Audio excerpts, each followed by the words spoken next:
الحمد لله وكفى وسلام على عباده الذين اصطفى أما بعد أعوذ بالله من الشيطان الرجيم بسم الله الرحمن الرحيم يا أيها الذين آمنوا توبوا إلى الله توبة نصوحا سبحان ربك رب العزة عما يصفون وسلام على المرسلين والحمد لله رب العالمين اللهم صل على سيدنا محمد وعلى آل سيدنا محمد وبارك وسلم۔ جو کام بھی ہم اللہ رب العزت کے حکم کے خلاف کرتے ہیں یا نبی علیہ الصلوۃ والسلام کی سنت کے خلاف کرتے ہیں اس کو گناہ کہتے ہیں۔ ان گناہوں کے اخروی نقصانات بھی ہیں، دنیاوی نقصانات بھی ہیں، یعنی کچھ وہ نقصانات ہیں جو آخرت میں سامنے آئیں گے اور کچھ وہ ہیں جو دنیا میں ہی سامنے آتے ہیں۔ چنانچہ حافظ ابن قیم رحمۃ اللہ علیہ نے الداء والدواء ایک کتاب ہے، اس میں لکھا ہے کہ جو انسان بھی گناہ کا ارتکاب کرتا ہے اس کو گناہوں کے نقصانات پیش آتے ہیں دنیا میں۔ ان میں سے ایک یہ ہے کہ نیکی کو دل نہیں چاہتا، نماز پڑھنا بوجھ ہوتا ہے، تلاوت کرنا بوجھ ہوتا ہے، مسجد میں آنا بوجھ لگتا ہے، نیک محفلوں میں آنا بوجھ لگتا ہے، دل گھبراتا ہے۔ جب بھی نیکی سے دل گھبرائے سمجھ لیں کہ یہ گناہوں کا وبال ہے۔ دوسری بات یہ کہ دل بے چین ہوتا ہے، دل کو سکون نہیں ہوتا۔ انسان جو چاہے کھائے، جو چاہے پیے، جہاں چاہے سوئے، ہر دنیا کی نعمت ہے ہاتھوں میں، سکون نہیں ہے، ڈپریشن ہے، اور یہ بھی نہیں کہہ سکتا کہ کس چیز کی کمی ہے، پھر بھی نہیں سکون، پھر بھی نیند نہیں آتی۔ ایک مرتبہ ایک صاحب نے رات کے 2 بجے فون کیا، دل پریشان ہے، دعا کریں۔ یہ وہ بندہ تھا جو کہتا تھا کہ میری اتنی انڈسٹریز ہیں کہ اگر میں اکاؤنٹس برانچ والوں کو کہوں کہ میرے ایسٹس کا اندازہ لگاؤ تو ان کو 1 مہینہ چاہیے حساب کرنے کے لیے۔ اس کا دل پریشان ہے، اس کو نیند نہیں آتی، ایئر کنڈیشن کمروں میں کمبل لے کے لیٹے ہوتے ہیں، کروٹیں بدلتے ہیں، نیند روٹ جاتی ہے، گولیاں کھانی پڑتی ہیں۔ ایک فیئر آف ان نون ان کے ذہن میں ہوتا ہے ہر وقت۔ اصل وجہ یہ ہوتی ہے کہ اللہ ان کے دلوں سے سکون کو چھین لیتے ہیں۔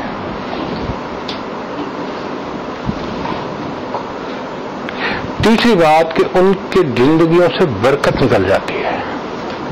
برکت کا کیا معنی؟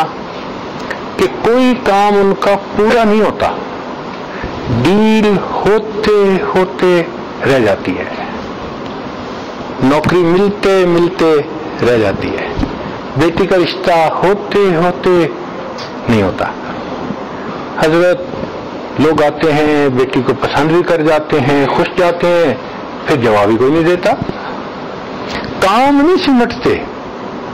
تو کاموں کا ادھورا رہ جانا یا اپنے وقت میں کاموں کا پورا نہ ہونا بے برکتی کی دلیل ہے۔ نہ صحت میں برکت، آپ دیکھیں 24 سال کا نوجوان، جی مجھے لو بیک پین ہے، یہ بے برکتی کی کتنی بڑی نشانی ہے کہ 24 سال کی عمر میں اس کو لو بیک کی پین۔ اللہ اکبر کبیرہ۔ وقت میں برکت نہیں ہوتی، کام سمٹتے نہیں، زندگی کے کسی چیز میں برکت نظر ہی نہیں آتی۔ پھر ایک اس کے وبال یہ ہے کہ انسان سے نعمتیں چھننی شروع ہو جاتی ہیں۔ جو انسان ناقدری کرتا ہے، گناہ کرتا ہے، پروردگار پھر نعمتیں واپس بھی لے لیتے ہیں۔ ایک اصول یاد رکھیں کہ جو پروردگار نعمتیں دینا جانتا ہے وہ پروردگار نعمتیں لینا بھی جانتا ہے۔ اللہ تعالیٰ بندے کو ٹیبل کے دوسری طرف بٹھا دیتے ہیں. آج دینے والا تھا، کل مانگنے والا ہوتا ہے. حضرت ایک وقت تھا مٹی کو ہاتھ لگاتے تھے سونا بن جاتی تھی، آج تو سونے کو ہاتھ لگاتے ہیں مٹی بن جاتی ہے. حضرت لاکھوں لینے تھے ایک وقت تھا، آج لوگوں کے لاکھوں دینے ہیں. وقت بدل جاتا ہے، ایسے لگتا ہے کہ حالات رخ پھیر دیتے ہیں. عزت ذلت میں بدل جاتی ہے. انسان اپنی آنکھوں میں حقیر نظر آتا ہے اپنے آپ کو. اس لیے کہ نعمتوں کی قدردانی کی. اللہ نے تو نعمتیں دی تھی، میرا شکر ادا کرو. ہم نے گناہوں میں اس کو لگا دیا، عیاشیوں میں لگا دیا، اور اس کا نتیجہ یہ نکلا اللہ نے نعمتوں سے محروم کر دیا. اور ایک اس کی نشانی یہ کہ دعائیں قبول نہیں ہوتی. انسان جو مانگتا ہے ایسے لگتا ہے جیسے یہ دعا سنی ہی نہیں گئی. اس لیے یہ شکوہ عام ہو گیا، جی ہماری تو سنتا ہی نہیں. بھئی اللہ تعالیٰ سب کی دعا کو سنتا ہے، مگر وہ پابند نہیں ہے کہ ضرور اس کو پورا کر دے. ان ربی لسمیع الدعا، میرا رب دعا کو سنتا ہے، مگر وہ پروردگار ہے، اس کی مرضی ہے، اس کے سامنے کسی کی نہیں چلتی. ہم عاجز مسکین بندے ہیں. عبادت کر کے راضی کریں گے تو وہ ہمارا لحاظ فرما لے گا، اور اگر نافرمانی کریں گے وہ ہمیں تگنی کا ناچ نچا دے گا. سروں سے پگڑیاں اچھل جاتی ہیں، دوپٹے اتر جاتے ہیں، گھر بیٹھے بٹھا انسان ذلیل ہو جاتا ہے. بھائی چٹان سے جو سر مارے تو اپنا ہی سر پھوڑے گا نا. تو اللہ رب العزت کے ساتھ یہ معاملہ. تو گناہ کر کے ہم سکون کی زندگی نہیں گزار سکتے. اردو کا مقولہ ہے رہنا دریا میں مگرمچھ سے بیر. بھئی دریا میں رہنا ہو تو مگرمچھ سے بیر نہیں چلتا، جہان میں رہنا ہے تو جہان کے بنانے والے سے بیر.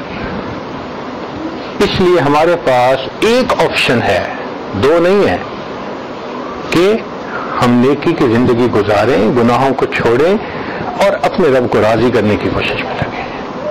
تب دنیا بھی کامیابی ملے گی، آخرت کی بھی کامیابی ملے گی. توبہ کرنی ضروری ہے، اس پر تو آپ نے بہت مرتبہ مضامین سنے. آج کا عنوان تھوڑا سا ڈیفرنٹ ہے کہ ایک بندہ توبہ کرنا چاہتا ہے، اس کو توبہ کرنے میں کچھ مسائل پیش آتے ہیں، وہ ڈسکس نہیں ہوتے عام طور پہ کہ توبہ کرنے والا کیسے توبہ کرے. چنانچہ توبہ کی کچھ شرائط ہیں. ایک تو یہ کہ انسان گناہوں کو اللہ کے ڈر کی وجہ سے چھوڑے. اگر کوئی اور ریزن ہوئی تو وہ توبہ نہیں کہلائے گی. مثلا ایک آدمی کہتا ہے میں نے یہ جوا چھوڑ دیا، بڑا نقصان ہوتا ہے، اس کو توبہ نہیں کہیں گے. ایک آدمی بوڑھا ہو گیا، کہتا ہے جی میں نے اب توبہ کر لی، زنا نہیں کروں گا. اب آپ ہیں کس قابل؟ اس کو توبہ نہیں کہتے. ایک آدمی کہے جی میں نہیں چوری کروں گا، جی پولیس پکڑتی ہے. تو ذہن میں رکھیں کہ نیت ہو کہ میں یہ گناہ اللہ کی رضا کے لیے چھوڑ رہا ہوں، اللہ کے خوف کی وجہ سے چھوڑ رہا ہوں. تو گناہ چھوڑے اللہ کے لیے، تب یہ توبہ بنے گی. دوسری شرط کہ انسان اپنے پچھلے گناہوں پہ نادم اور شرمندہ ہو. یہ ندامت بھی ضروری. الندم توبۃ. اگر پچھلے کیے پہ ندامت نہیں تو توبہ کیسی ہوئی؟ ندامت کا دوسرا نام توبہ ہے. انسان فیل کرے او اللہ میں نے بلنڈر کمٹ کیے، میں نے اچھا نہیں کیا، مجھے ایسا نہیں کرنا چاہیے تھا، میں نے غلطی کر لی، پلیز اب آپ مجھے توبہ قبول کر کے نیکوں میں شامل فرما لیں۔ ایک شرط یہ بھی ہے کہ آئندہ گناہ نہ کرنے کا دل میں عزم ہو، ارادہ ہو، عزم جازم، پکا عہد ہو۔ تو توبہ کرتے ہوئے دل میں یہ انٹینشن ہونی چاہیے کہ میں نے آج کے بعد گناہ نہیں کرنا۔ اگر حقوق العباد سے متعلق گناہ تھے تو وہ واپس کرنے پڑیں گے۔ یہ نہیں ہے کہ جی توبہ کر لی، اب کسی کے 2 لاکھ قرضہ دینا ہے تو معاف، ایسے نہیں ہوتا۔ حقوق العباد لوٹانے پڑتے ہیں۔ کسی کے دل کو تکلیف پہنچائی، معافی مانگیں، کسی کی غیبت کی، اس سے معافی مانگیں، کسی کے حقوق کو پامال کیا، اس سے معافی مانگیں۔ حقوق العباد کو سلجھانا پڑتا ہے، اور اس دنیا میں سلجھانا بہت آسان ہے، آخرت میں ان کو پے کرنا بہت مشکل کام ہے۔